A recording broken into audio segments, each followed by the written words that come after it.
जी नमस्कार।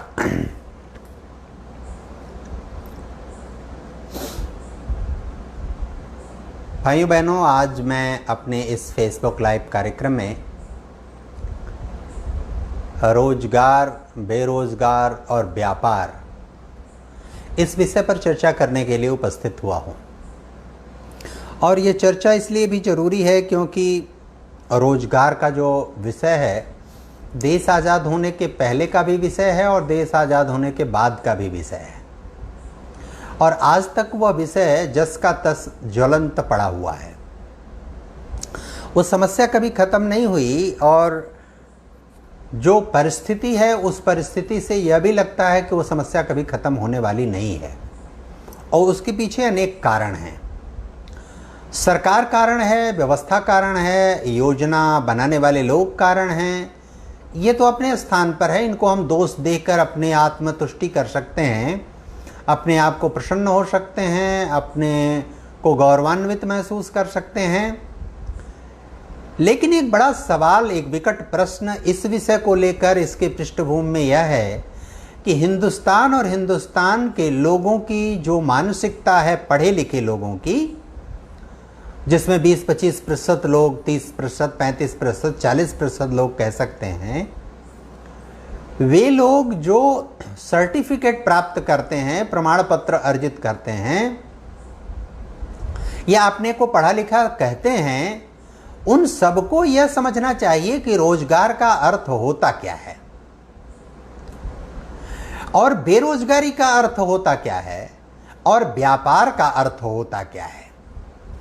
इसके सही अर्थ को यदि हम नहीं समझेंगे तो इसके सही व्यवहार का हम सही मूल्यांकन नहीं कर सकते।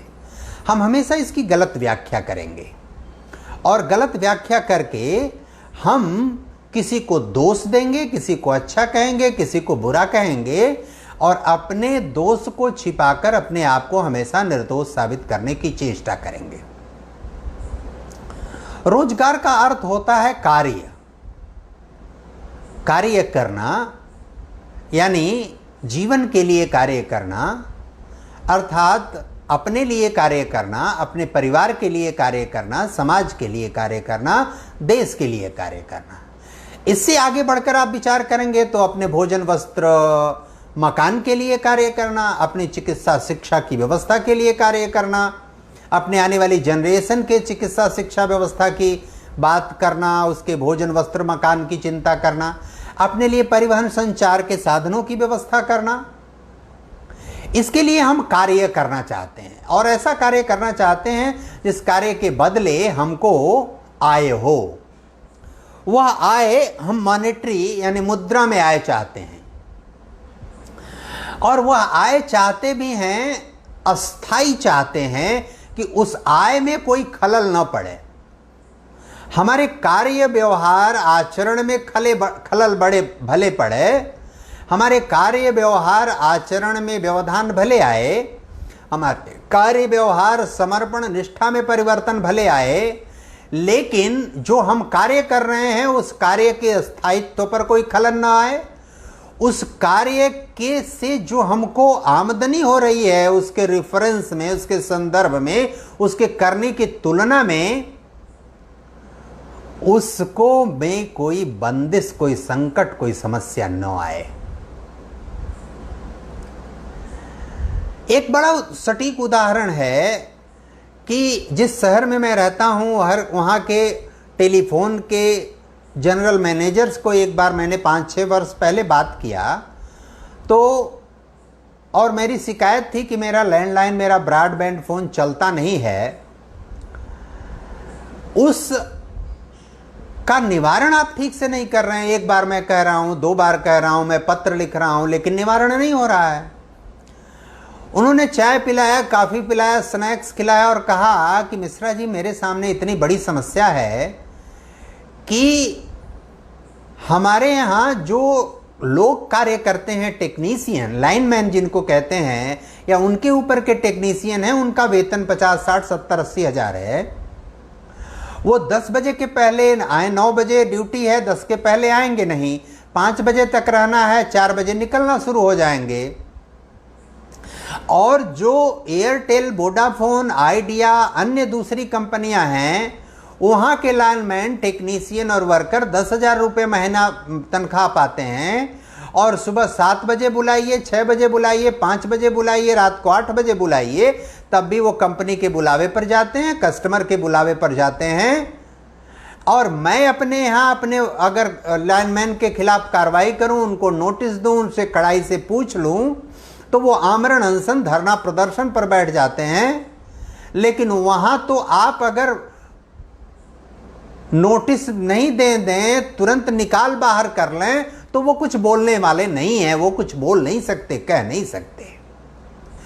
हमको कार्य की सिक्योरिटी चाहिए, कार्य के बदले हमको जो प्राप्त हो रहा है उसके सिक्योरिटी चाहिए, लेकिन जो कार्य कर रहे हैं उस कार्य की सिक्योरिटी का उत्तरदायित्व हमारे ऊपर है। वो कार्य सुंदर, यशस्वी और बढ़िया हो, यह उत्तरदायित्व हमारा है। कोई सरकार, कोई व्यवस्था निजीकरण को प्रेरित क्यों होती है?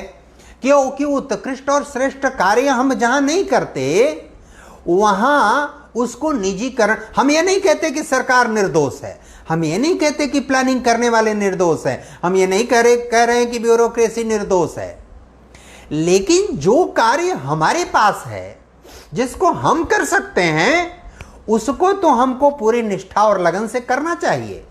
तभी हम दूसरे को दोष दे सकते हैं, तभी दूसरे के ऊपर उंगली उठा, तभी हम दूसरे के ऊपर प्रश्नवाचक चिन्ह लगा सकते हैं। और यह सिक्योरिटी हम तलाश जब करते हैं तो हम पाते हैं कि यह सिक्योरिटी कहां है? सरकारी नौकरियों। कार्य करना यानी रोजगार करना। रोजगार का मतलब यह नहीं है कि आप सरकारी नौकरी करिए, रोजगार का मतलब यही नहीं है कि केवल आप सरकारी नौकरी करिए।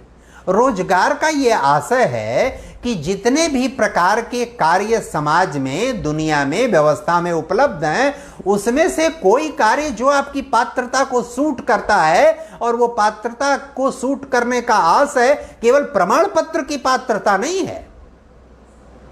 मैं ऐसे बहुत सारे लोगों को जानता हूं जो इंजीनियर हैं, लेकिन उस इंजीनियर को अगर किसी बात की विषय में आप चर्चा, डिस्कशन, कोई एक्सपर्ट करना शुरू कर दे जो पढ़ा लिखा नहीं है, तो वो उससे बात नहीं कर पाते।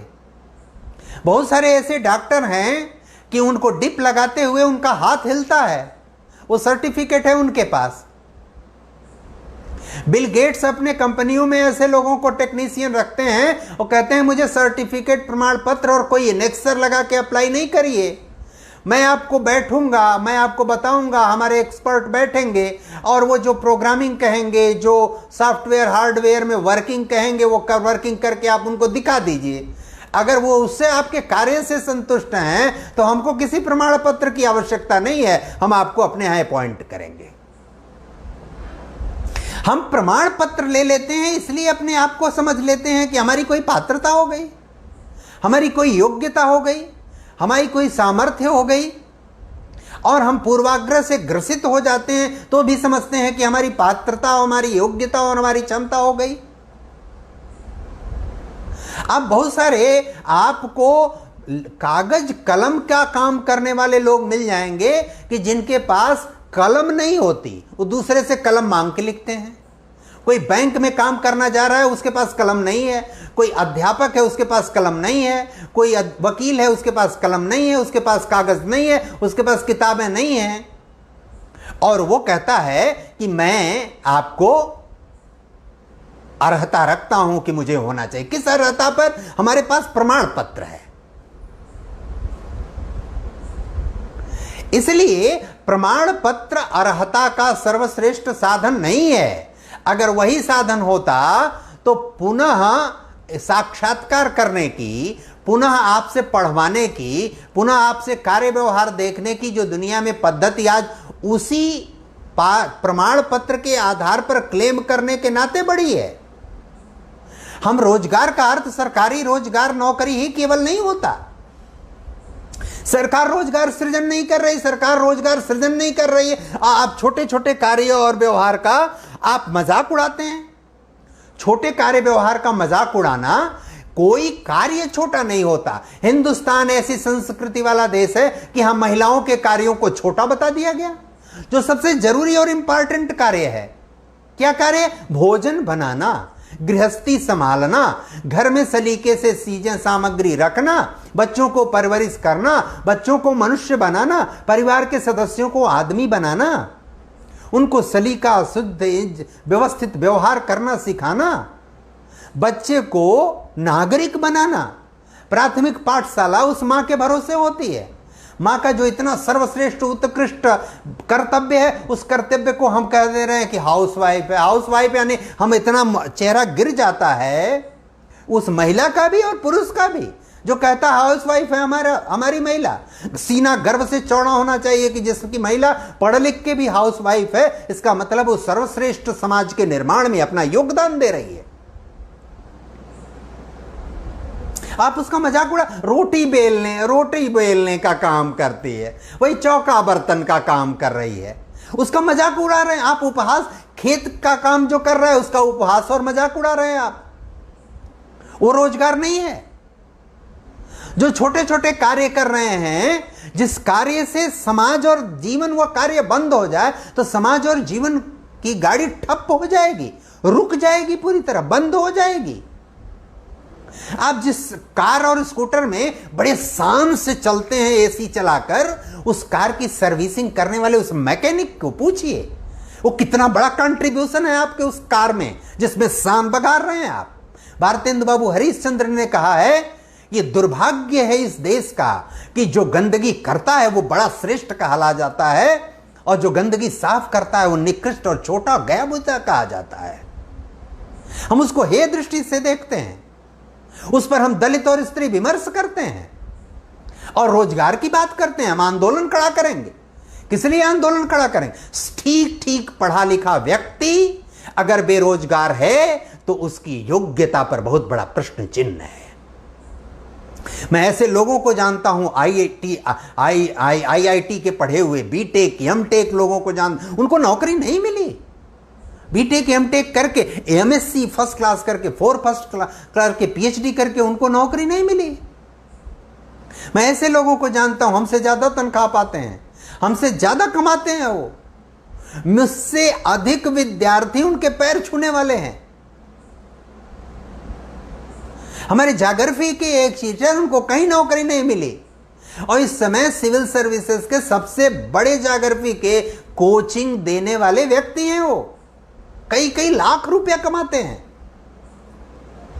सैकड़ों की संख्या में आईएएस उनका चरण वंदना करने के लिए तत्पर लालायित है।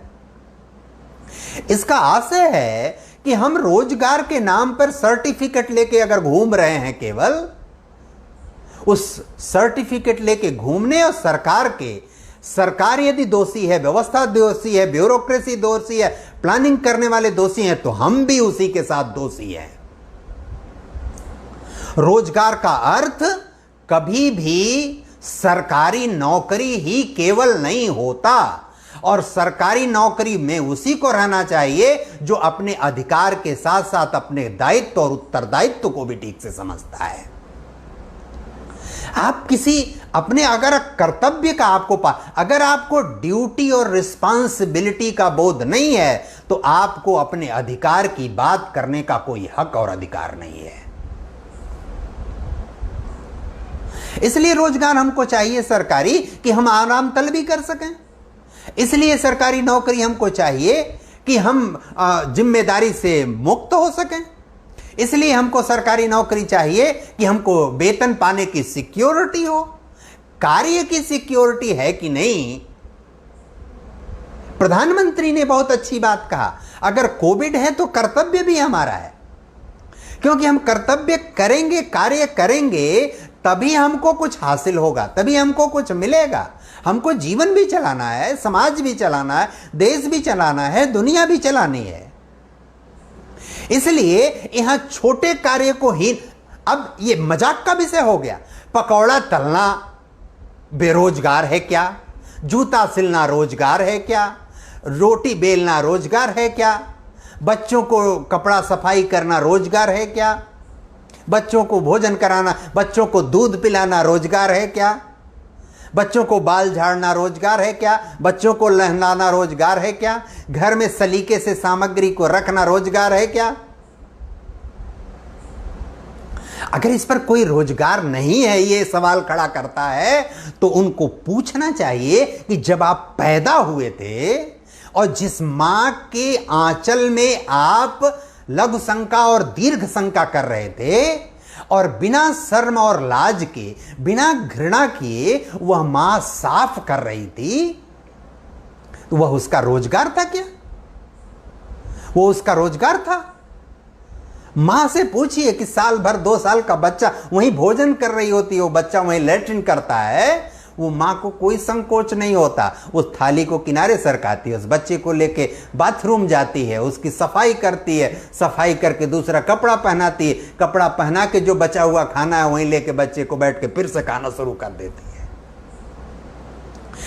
उसके इतने बड़े योगदान को आप कहते हैं वो रोजगार नहीं है, वो कार्य नहीं है? दलित स्त्री विमर्श उस पर शुरू करते हैं। पायखाना साफ करने वाले आपके यहां जो कर्मचारी आते हैं उन पर आप दलित विमर्श करते हैं। आप मनुष्य यदि हैं सही अर्थों में, पढ़े लिखे मनुष्य हैं, तो उनका हाथ जोड़ के अभिवादन कर लीजिए।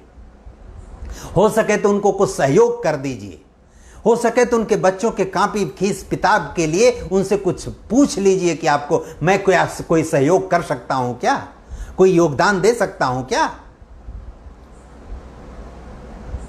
पकौड़ा तलना, ऑटो चलाना, रिक्शा चलाना, ये फल बेचना, सब्जी बेचना, किसानी करना, खेती करना, आप अपनी पात्रता का मूल्यांकन करके, अपनी योग्यता का मूल्य। आज एक सज्जन कह रहे थे कि हमारा लड़का बीटेक है, वो नौकरी नहीं मिली उसको। दूसरे सज्जन ने कहा इसका मतलब वो बीटेक करने लायक था ही नहीं है, आपने डोनेशन देके कहीं बीटेक करवा दिया। सही में बीटेक किया हुआ व्यक्ति अगर वो सुबह 4 घंटे, शाम को 4 घंटे, 4 बच्चों को ट्यूशन पढ़ाए, महीने में 1,00,000-1,50,000 रुपया कमा लेगा। उसके वो विद्यार्थी सृजित होंगे, जीवन में उसके सामने नतमस्तक होंगे, उसकी चरण वंदना करेंगे, उसकी पूजा करेंगे। आप वो काम करना नहीं चाहते, आप परिश्रम करना नहीं चाहते, आप 8 बजे सो के उठेंगे, 2 बजे रात तक चैटिंग करेंगे, आप गपास्टक करेंगे, रोजगार की बात करते हैं। सरकारें दोषी हैं, व्यवस्था दोषी है, ब्यूरोक्रेसी दोषी है, लेकिन हमारी मानसिकता उससे कम दोषी नहीं है। हम जो बात करते हैं, हम स्त्रियों को लेकर, वो चूल्हा चौका कर रही है, चूल्हा चौका आप जो खा के जिससे परवरिश हुई है, जिसके नाते आपका अस्तित्व है, उसी का मजाक उड़ा रहे हैं, उसी की हंसी खिल्ली उड़ा रहे हैं आप। जो इसका विरोध कर रहे हैं, मजाक उड़ा रहे हैं, उनको चुल्लू भर पानी में उस दिन डूब के मर जाना चाहिए था जिस दिन प्रधानमंत्री कुंभ के मेले में आकर सफाई कर्मचारियों का जमीन पर बैठकर, उनको कुर्सी पर बैठाकर, उनको उनके पांव अपने हाथ से पखार के सफेद तौलिए से पोंछकर उनको दान दक्षिणा दे रहे थे। ऐसे लोगों को चुल्लू भर, उस कार्य की मर्यादा, कार्य की श्रेष्ठता। भारतेंदु हरिश्चंद्र ने भारतवर्षोन्नति कैसे हो सकती, एक निबंध बहुत सुंदर लिखा, इंटरमीडिएट कक्षा में पढ़ाया जाता वो निबंध।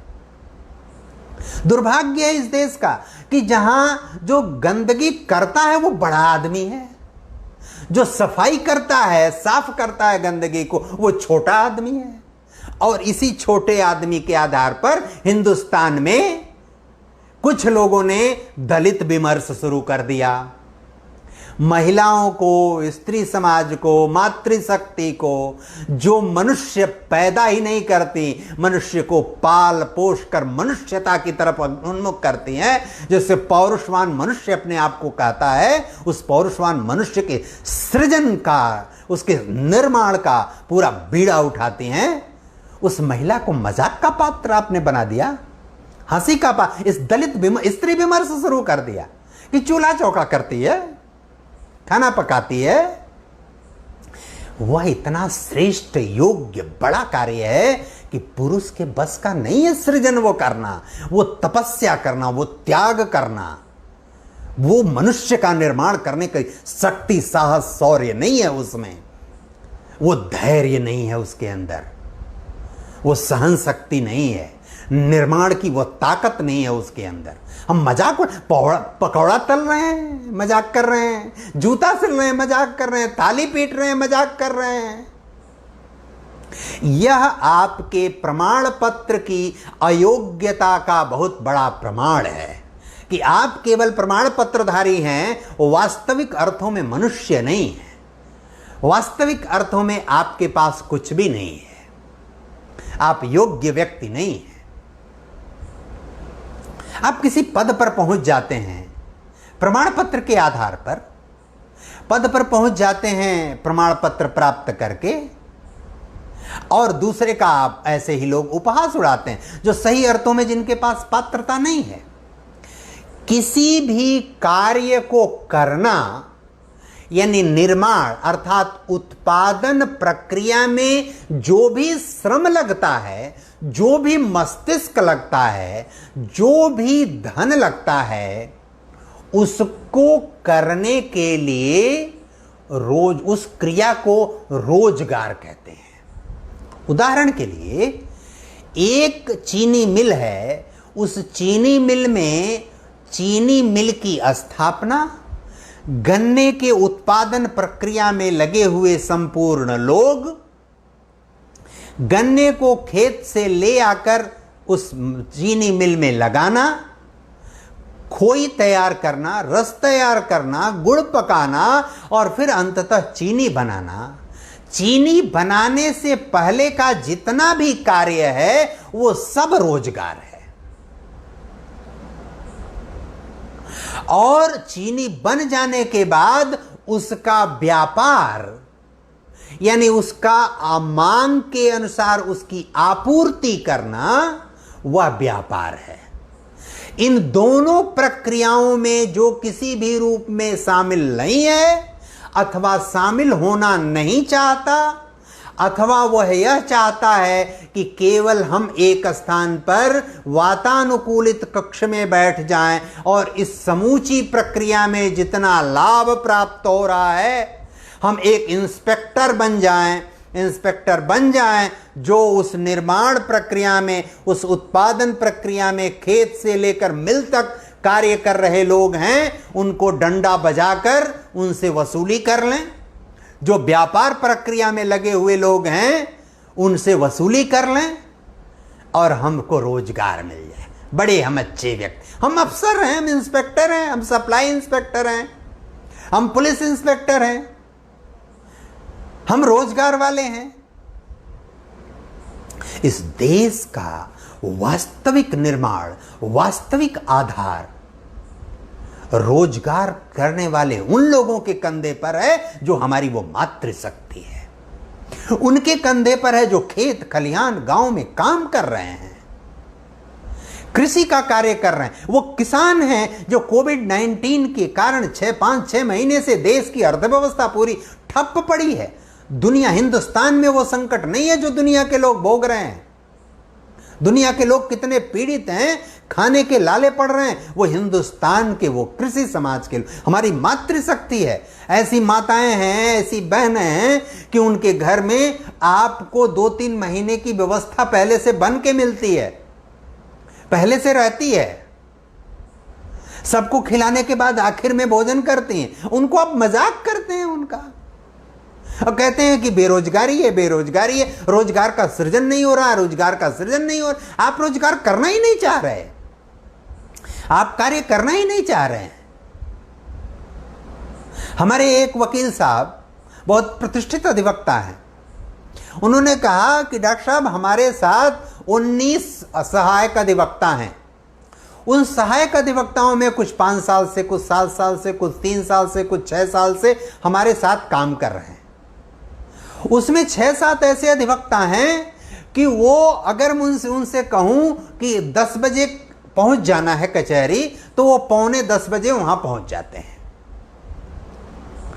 और कोई काम उनको बता दीजिए तो वो कार्य को संपन्न करके आते हैं, कहानी बताकर नहीं आते हैं हमारे पास, कहानी नहीं बताने आते। इस कारण से यह नहीं हुआ, आते ही हमारे साइकिल पंचर हो गई इसलिए नहीं आ पाए, तेल खत्म हो गया इसलिए नहीं आए, जाम लग गया इसलिए नहीं आ पाए, दर्जी के यहाँ चले गए इसलिए नहीं आ पाए, कलम नहीं मिली इसलिए आ पाए। आपको जो उत्तरदायित्व दिया गया है उसको अपने समय में आप पूरा करिए, तब आप वो कार्य सीख पाएंगे, तब वो कार्य जान पाएंगे। तो उन्होंने कहा कि ऐसे जो अधिवक्ता हमारे साथ आते हैं 19-20 में 5-6 इतने उत्कृष्ट कार्य 2-3 साल के बाद सीख कर जान जाते हैं कि वो स्वयं से अपना तख्ता डेवलप कर लेते हैं, अपनी चौकी बना लेते हैं, अपनी जगह बना लेते हैं। उनके सारे मजिस्ट्रेट, डिस्ट्रिक्ट जज से लेकर सब समझते जानते हैं, उसकी बहसें सुनी जाती हैं, उनको बहुत मर्यादित उनके साथ व्यवहार किया जाता है। 4-5 उसमें ऐसे होते हैं कि वो खाली प्रतीक्षा करते हैं कि कोई मुवक्किल आएगा तो चाय मंगाएगा, या वकील साहब समय से जो सुबह शाम चाय मंगाते हैं वो आएगी तो हम पिएंगे, बात करेंगे केवल, और फिर शाम को अपने घर चले जाएंगे। और वकील साहब से यह भी कह देंगे आज कुछ मिला नहीं तो हमको 2-400 दे दीजिए। इसलिए रोजगार है क्या, इसको समझने की, रोजगार का अर्थ केवल सरकारी नौकरी नहीं है। सरकारी नौकरी, निजीकरण एक अलग प्रक्रिया है, निजीकरण एक अलग प्रक्रिया है, सरकारीकरण एक अलग प्रक्रिया है। सरकारीकरण सारी चीजों का होना चाहिए और स्वास्थ्य चिकित्सा का भी होना चाहिए, सभी चीजों में निजीकरण नहीं आना चाहिए, ठीक है, लेकिन निजीकरण न आए इसके लिए यह आवश्यक है कि हम अपने अधिकार से अधिक अपने कर्तव्य का बोध अपने अंदर ले आए हैं। हम किसी कार्य को छोटा या बड़ा न समझें। हम कार्य को छोटा या बड़ा समझेंगे, आप कार्य की गरिमा आपकी गरिमा से बनती है।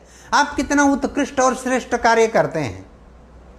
जूता चप्पल बनाकर बेचकर बाटा बाटा है, लोहा लक्कड़ बेचकर टाटा टाटा है। आप देखिए, शौचालय बनाकर, शौचालय की सफाई करके, सुलभ शौचालय बनाकर, सुलभ शौचालय कॉम्प्लेक्स बनाकर बिंदेश्वर पाठक देश में पद्मश्री पा सकते हैं, सम्मानित हो सकते हैं, प्रधानमंत्री बुलाकर उनसे चर्चा वार्ता कर सकते हैं। कहां से उन्होंने शुरू किया था, किस स्थान से शुरू किया था? अगर आप कहना चाहें तो कह सकते हैं कि हिंदुस्तान के सबसे बड़े सफाई कर्मचारी बिंदेश्वर पाठक हैं। वो कौन सी सरकारी नौकरी किए हैं? किस कार्य को छोटा बड़ा कहेंगे उनके रेफरेंस में आप? टाटा के संबंध में, बाटा के संबंध में, सुलभ शौचालय कॉम्प्लेक्स वालों के संबंध में किसको छोटा बड़ा कहेंगे? किसको आप आदर देते हैं? कौन सा कार्य छोटा है, कौन सा कार्य बड़ा है, आप किसे मूल्यांकन करेंगे? रोजगार यदि आपको चाहिए तो आपको सामर्थ्य और योग्यता विकसित करनी पड़ेगी, और वह केवल सामर्थ्य और योग्यता केवल प्रमाण पत्र आधारित योग्यता नहीं होनी चाहिए। बहुत सारे ऐसे छात्र पीएचडी करते हैं, ऐसे लोग टीचर हैं, शिक्षक हैं, जिनको पीएचडी नहीं लिख सकते। वो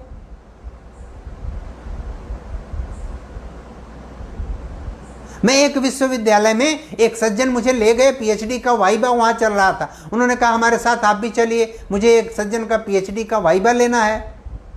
फिर उन्होंने पूछा, जो वाइबा ले, आपकी प्रॉब्लम क्या थी, मेन प्रॉब्लम क्या थी जिस पर आपने पीएचडी किया? तो उन्होंने कहा मेरी कोई प्रॉब्लम नहीं थी। फिर उन्होंने पूछा कोई प्रॉब्लम होगी जिसको आपने एड्रेस किया अपने पीएचडी? कहा नहीं, कोई प्रॉब्लम ही नहीं थी मेरे पास। आप पीएचडी कर लिए, थीसिस सबमिट हो गई, फाइनल वाइबा के लिए आए हैं, आपका वाइबा पीएचडी अवार्ड भी हो जाएगी, और आप को यह पता नहीं है कि वो क्या पूछ रहे हैं और आपको क्या उत्तर देना है। इसमें बहुत सारे सरकारी तंत्र दोषी है, ब्यूरोक्रेसी बहुत बड़ी दोषी है। उसको केवल दूसरों को बरगलाकर, दूसरों में भ्रम पैदा करके अपना उल्लू सीधा करना है। लेकिन समाज भी कम दोष, समाज अपनी शक्ति, सामर्थ्य, योग्यता बढ़ाता नहीं, प्रकट नहीं करता, क्षमतामान नहीं बनाता। आज हम अनिल अंबानी या मुकेश अंबानी की चर्चा करते हैं, उनके पिता धीरू भाई अंबानी की कहानी की भी चर्चा हमको कर लेनी चाहिए, समझ लेनी चाहिए कैसे पेट्रोल पंप पर वो जाके केवल तेल भरते थे दूसरे का, वहां से यहां तक की यात्रा किस रोजगार के आधार पर, सरकारी नौकरी करके उन्होंने किया है। एपीजे अब्दुल कलाम ने मछुआरे के पुत्र थे, उनके पिताजी मछली प्रतिदिन मारते थे समुद्र के किनारे और उसको बेचते थे, उससे बच्चों की परवरिश करते थे, खिलाते पिलाते पढ़ाते लिखाते थे। वहां से वहां तक की यात्रा उन्होंने कैसे की? वो बेरोजगारी का बहाना करके अपनी योग्यता विकसित की उन्होंने, और उस योग्यता को विकसित करने का उनको जो भी अवसर मिला उस अवसर पर हमेशा खरे उतरे। भारत सरकार को उनको भारत रत्न देना पड़ा, कोई उनकी सिफारिश नहीं थी किसी की, किसी ने उनके पक्ष में पत्र नहीं लिखा था, फोन नहीं किया था। भारत सरकार ने उनकी योग्यता को देखकर भारत का राष्ट्रपति उनको बनाया। आपको योग्यता सिद्ध करने का कार्य छोटा बड़ा कह के हम केवल एक्सक्यूज ले सकते हैं, हम केवल अपने आप को बहकावे और भुलावे में तो रख सकते हैं, लेकिन रोजगार के नाम पर कार्य, किसी भी चीज के निर्माण, अध्यापक का कार्य क्या है? विद्यार्थी का नागरिक के रूप में निर्माण करना, श्रेष्ठ नागरिक के रूप में निर्माण करना, यह अध्यापक का कार्य है, अध्यापक का यह रोजगार है। और वह जो उत्पादन होगा श्रेष्ठ नागरिक के रूप में, वह उत्पादन इस देश और समाज के लिए अपना योगदान देगा। उसको भी आप रोजगार और व्यापार के ढांचे में डाल सकते हैं। डॉक्टर का अपना रोजगार और व्यापार है, लेकिन बेरोजगारी का बहाना, अलापना, किसी कार्य को छोटा और बड़ा कहना, यह अपने आप को पतित करने से भी पतित कार्य है, घृणित कार्य है, निंदनीय कार्य है। किसी जूता चप्पल बनाने वाले का उपहास उड़ाना, आप जब थाली पीटते हैं तो उसका उपहास होता है। आप पकौड़ा तलते हैं तो पकौड़ा बनाने वाला वो आपके कोई गांव का सज्जन होगा, कोई पड़ोस का व्यक्ति होगा, कोई रिश्तेदार भी आपका हो सकता है, कोई दूर का रिश्तेदार हो, उसका उपहास उड़ा रहे हैं आप, मजाक कर रहे हैं उसका। कोई फल बेचने वाला, सब्जी बेचने वाला, खेती करने वाला, ट्रक चलाने वाला, ट्रैक्टर चलाने वाला, गाड़ी की सर्विसिंग करने वाला, उसका आप मजाक उड़ा रहे हैं। आप हैं क्या मजाक करने वाले? उसकी योग्यता, उसकी क्षमता है क्या आप में? श्रेष्ठ मानव वह है कि प्रत्येक कार्य का मूल्य और गरिमा और महत्व समझता है। जिस सूट पैंट कोट टाई लगाकर आप इतराते हैं, उस सूट पैंट कोट टाई को तैयार करने वाले दर्जी का आप मजाक करेंगे? जिस जूते पर पॉलिश लगा के चमचमाते हुए टिक टिक टिक आप चलते हैं, उस मोची का आप उपहास करेंगे? जो भोजन करके घर से आप निकल रहे हैं, उस मां का उपहास कर रहे हैं आप?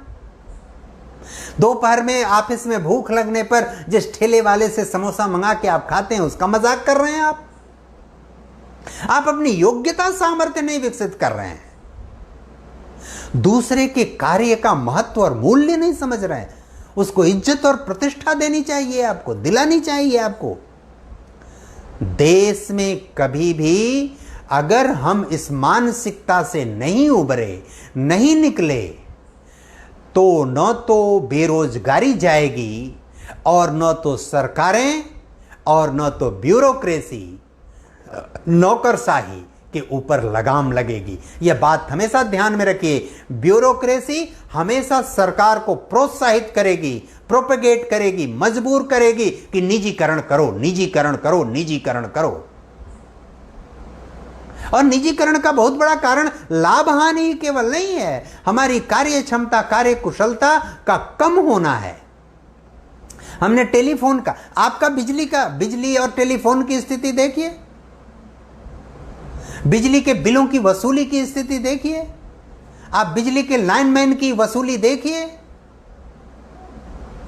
जो सरकारी नौकरी और कर्मचारी हैं, काम कर रहे हैं, वो नौकरी में जो उनको वेतन मिलता है उस वेतन को समझते हैं कि जो दुकान पर अलग से घलुआ मिलता है, अलग से एक्स्ट्रा मिलता है, उसको समझते हैं। जब तक दूसरी आय ना हो, गलत तरीके से टेबल के नीचे से या बैक डोर से या चोर दरवाजे से जब तक आय नहीं होगी, तब तक नौकरी कैसी। इसलिए अगर हमको चाहिए कि निजीकरण न हो, तो हमको अपने अधिकार के साथ अपने कर्तव्य को सबसे प्राथमिकता पर रखना पड़ेगा। हमको सवाल खड़ा करने के पहले अपने ऊपर सवाल खड़ा करना पड़ेगा कि जिस दायित्व पर, जिस पद पर हैं, क्या हम उस वास्तव में उसके लायक हैं? क्या हम विद्यार्थियों की समस्याओं का समाधान करते हैं?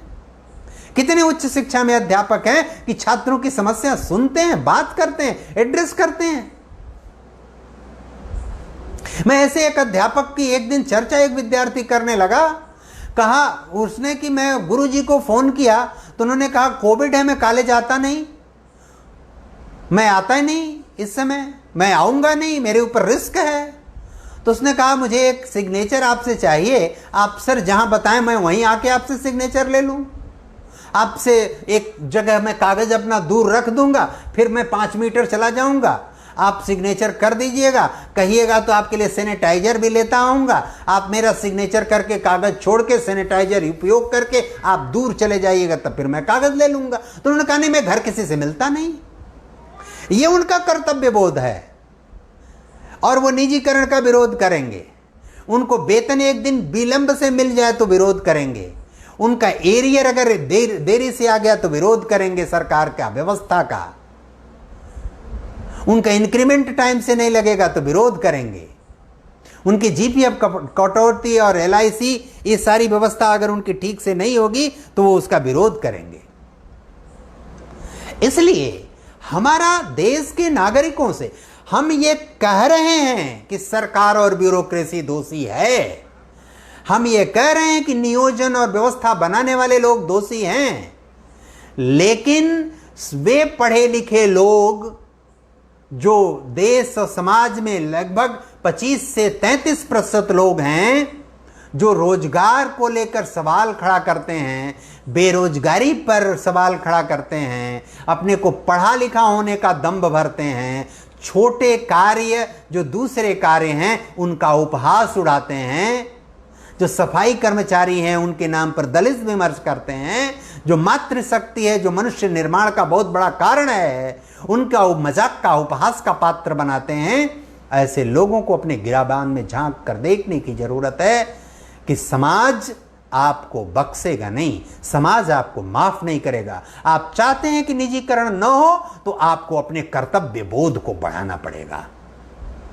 सरकार और ब्यूरोक्रेसी झुकेगी, वो निजीकरण नहीं कर पाएगी, लेकिन आप अपने कर्तव्य को करके दिखाइए। आप अपनी सामर्थ्य और योग्यता को विकसित करिए। दूसरे के कार्य का उपहास मत उड़ाइए, मजाक मत उड़ाइए, हंसी मत उड़ाइए। इसका मतलब यह नहीं कि आपकी राजनीति बहुत चटक गई, आप ताली बजा दिए, जूता सिलने लगे, पकौड़ा तलने लगे और लिख दिए बोर्ड की मैं पीएचडी हूं, मैं पकौड़ा तल रहा हूं। आप खुद मजाक के पात्र हैं। पकौड़ा तलने वाले को, वो आपका कोई भाई हो सकता है, कोई गांव का, इस देश का नागरिक हो सकता है, समाज का नागरिक हो सकता है, उसका मजाक आप उड़ा रहे हैं और दलित विमर्श की चर्चा भी करेंगे। इसलिए हमारे युवा वर्ग से, पढ़े लिखे लोगों से यह बहुत विनम्र आग्रह है कि वो अपने कर्तव्य बोध को जगाएं। निजीकरण को हतोत्साहित करने के लिए कर्तव्य बोध जरूरी है। सरकार पर उंगली उठाने के लिए अपने कर्तव्य बोध को मजबूत करना जरूरी है। उत्तरदायित्व, ड्यूटी, रिस्पॉन्सिबिलिटी को मजबूत करना जरूरी है। ब्यूरोक्रेसी पर लगाम लगाने के लिए, सत्ता पर लगाम लगाने के लिए अपने कर्तव्य बोध का, चाहे बिजली का सेक्टर हो, चाहे वो टेलीफोन का सेक्टर हो, शिक्षा हो, चिकित्सा हो, किसी भी परिवहन हो, किसी भी क्षेत्र में आपको यह कार्य करना पड़ेगा। अगर नहीं करेंगे तो आपका अहित होगा, समाज का, लोगों का अहित होगा। हमारे इस निवेदन को पढ़ा लिखा समाज, युवा वर्ग स्वीकार करेगा, ऐसा मुझे आशा और विश्वास है। कल शाम 9 बजे इसी समय मैं आपको अपने इसी फेसबुक लाइव पर यह वीडियो मेरे यूट्यूब चैनल सटीक संवाद नाम से सर्च करेंगे हिंदी में और अंग्रेजी में मेरे नाम से, तो यूट्यूब चैनल को लाइक और सब्सक्राइब करके आप वहाँ बहुत सारे वीडियो, बहुत सारे ज्वलंत विषयों पर पा सकते हैं।